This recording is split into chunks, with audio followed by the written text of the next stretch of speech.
శూలం ఒకటే ఖడ్గం ఉంటున్న కుమరిల్ని మల్ల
కార్యక్రమానికి మహామండల గురుదాంతులు శ్రీ శ్రీ శ్రీ దత్తగిరి పీఠాధీశులు స్వామి గారు చేస్తున్నారు. వారికి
స్వామి అమ్మవార్ల కళ్యాణ మహోత్సవంలో భాగంగా అత్యంత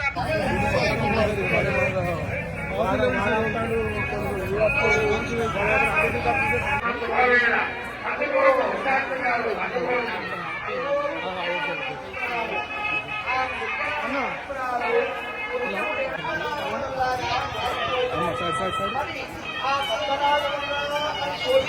స్వామివారి అమ్మవారిని దివ్యలీలా వైభవ కళ్యాణ మహోత్సవ కార్యక్రమంలో అక్షరారోపణ కార్యక్రమం సమాప్తమైనది. తర్వాత వడిబియ్యం కూర్చోవాలి. భక్తులందరూ కూడా మహామంగళారతి కార్యక్రమం జరుగుతూ ఉంది. అందరూ కూర్చోవాలి.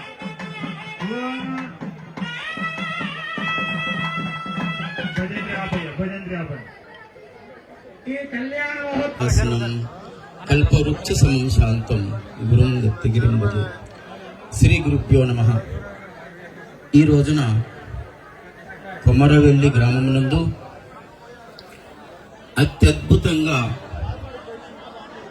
మల్లన్న యొక్క కళ్యాణ కార్యక్రమానికి విచేసినటువంటి రాజకీయ నాయకులకు, ముఖ్య అతిథులకు అర్థాన్ని ఎలాగైతే మనం విడదీయలేమో అదే రీతిగా పార్వతీ పరమేశ్వరులు కలిసి ఉంటారు, వాళ్ళని ఎప్పుడు విడదీయలేము అని.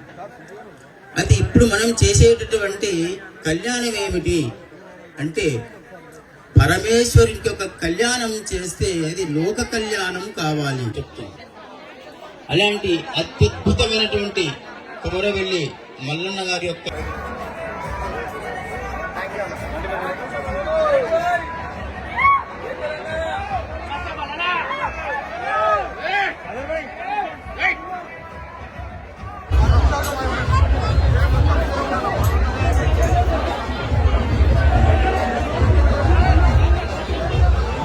హ్యాపీగా ఉంది. ముఖ్యంగా అమ్మ వాళ్ళకు మేము మాట ఇచ్చినట్టుగా 2 కిలోలతోటి బ్రహ్మోత్సవాల వరకు కూడా కిరీటాలు రావడం జరుగుతుంది. అదేవిధంగా పల్లెకి పోయి ఏదైతే ఉందో అది కూడా ఉడెంతో ఉంది. దానికి కూడా 2 కాపడం కూడా చేపించాలని చెప్పి ఆదేశించాము. కాబట్టి బ్రహ్మోత్సవాల సమయానికి అమ్మవారి కిరీటాలు ఆ 2 కాపడంతో పల్లెకి కూడా తయారయ్యే అవకాశం ఉంది. మరి రాబోయే రోజుల్లో దీనికి కూడా ఒక మాస్టర్ ప్లాన్ ప్రిపేర్ చేసి పెద్ద ఎత్తున మరి ఏదైతే మేము 6A టెంపుల్స్ అన్ని కూడా మరి వాటికి ఒక ఆలోచనతోటి ముందుకెళ్తా ఉన్నాము. ముఖ్యమంత్రి గారు ముఖ్యంగా టెంపుల్స్ అభివృద్ధి అనేది, టెంపుల్ టూరిజం అనేది డెవలప్ చేయాలనే ఒక లక్ష్యంతో మరి అన్నింటికి కూడా DPR మాస్టర్ ప్లాన్ ప్రిపేర్ చేయమని చెప్పారు. ఇప్పటికే చాలా టెంపుల్స్ చేశాము. నమస్తే అందరికీ. కొమరవెల్లి మల్లికార్జున స్వామి దేవస్థానానికి అలాగే కళ్యాణోత్సవానికి విచ్చేసిన భక్తులందరికీ నా హృదయపూర్వక నమస్సుమాంజలి. ఈ రోజు నుంచి 7 వారాలు మన తెలంగాణ జిల్లాల్లో మొదలవుతాయి కాబట్టి ఆ తెలంగాణ యావత్ చట్టి పట్టే వాళ్ళందరికీ మల్లన్న స్వామి భక్తులకి నా హృదయపూర్వక నమస్సుమాంజలి, శుభాకాంక్షలు. ఏ విఘ్నాలు లేకుండా అందరూ బాగుండాలి. సర్వేజన సుఖినో భవంతు. Thank you so much. చాలా ఆనందంగా ఉంది. ఈరోజు కళ్యాణంలో ఇన్ని సంవత్సరాలుగా 33-34 సంవత్సరాలు కావస్తుంది. ఆయన దగ్గరకు వస్తుంటే ప్రతి ఏడు ఇప్పుడే వచ్చాము మొదటిగా అనే ఒక సంతృప్తితో వెళ్తుంటాము. సో చాలా ఆ స్వామి దయ వల్లనే ఈరోజు నేను ఇక్కడ ఉన్నాను. సో ఆయన ఆశీస్సులు మీ అందరి మీద కూడా ఉండాలి, యావత్ తెలంగాణ ప్రజల మీద ఉండాలని మనస్ఫూర్తిగా కోరుకుంటున్నాను. Thank you so much. మేము ప్రతిసారి ఇంత అలంకరించుకొని మేము ఇంత దేవుడికి డెడికేట్ అయి ఉన్న వాళ్ళము. పొద్దున్నే తెల్లవారులు స్వామివారికి తలమాలు సమర్పించాలని మేము నెల మొత్తము స్వామివారి పూజలో కట్టి అవన్నీ పట్టుకొని మేము దేవుడికి డెడికేటెడ్గా ఉంటాము. పొద్దున్న లేచి ఇక్కడికి రాగానే ప్రతిసారి మమ్మల్ని గుర్తించినట్టే ఆ కళ్యాణంలో అక్కడెక్కడ కొంతమంది ప్రోటోకాల్ ఉన్న వాళ్ళని స్పెషల్ గా తీసుకెళ్లడం అట్లా చేస్తూ ఉన్నారు. మేము వచ్చాము దర్శనం చేసుకోవడానికే కదా. ప్రోటోకాల్ ఉన్న వాళ్ళకి ఒక విధంగా, లేని వాళ్ళకి ఒక విధంగా చేయదు. అక్కడ ఆపడం, ఇక్కడ ఆపడం. మాకు ఒక ఐడి కార్డ్స్ ఇస్తా అని చెప్పారు. శైలజ రామయ్య గారు మాకు కాల్ చేస్తే ప్రత్యేకంగా వచ్చి లేచి తీసుకెళ్లారు మమ్మల్ని. లేకపోతే ఆల్మోస్ట్ నన్ను ఒక 10 మినిట్స్ ఆపారు. ఈ ఆపడం ఏంది వివక్షత? మాకు అట్లా ఎన్ని ఇయర్స్ ఇట్లా చేస్తారు? మేము ఇయర్స్ నుంచి ఉన్నాం కదా, ఇక్కడ ఇయర్స్ నుంచి ఉన్నాం. నిన్న మొన్న రాలేదు కదా. మేము చాలా ఇయర్స్ నుంచి వస్తున్నాము. కానీ ప్రతిసారి మమ్మల్ని ఇట్లా సతాయించడం ఎంత. శైలజ రామయ్య గారికి నేను నా హృదయపూర్వక ధన్యవాదాలు చెప్తున్నాను. తాను అంతా ప్రిన్సిపల్ సెక్రటరీ అయ్యి ఉండి కూడా మా కోసం లెగసి వచ్చి అక్కడి నుంచి పిలిచారు. కాకపోతే మేనేజ్మెంట్ ప్రతిసారి మమ్మల్ని ఆమె లేకపోతే మా పరిస్థితి ఏంది? మేము అక్కడే నిల్చోవాలి అంటే ఏంది ఇది? ఎన్ని రోజులు ఈ వివక్షత? నాకు అర్థం కావట్లేదు.